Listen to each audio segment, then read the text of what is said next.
istedim. Sen elə bir vaxtda rast geldin mənə. Təzədən dünyaya gəlmək istədim. Bizim bir səmada xanonuz, o uzaqda itən qatar bizimdir. Nə deyə bildim ki, günahsızam mən, ya da ki günah məndədir. Nə deyə bildim ki, mənə yaxın dur, nə də ki məndən uzaq ol. Bizimdir səmada axan ulduz, o uzaqda itən qatar bizimdir.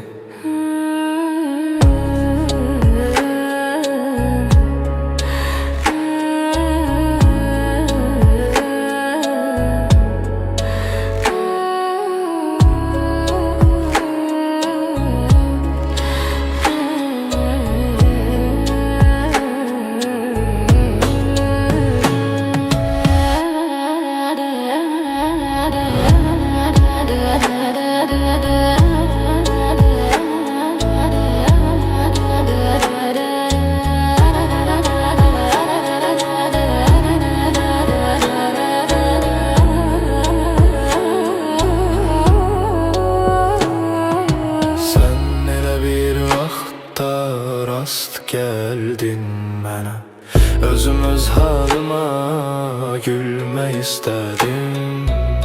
Sən elə bir vaxtda rast geldin mənə, təzədən dünyaya gəlmək istədim. Nə deyə bildim ki, günahsızam mən,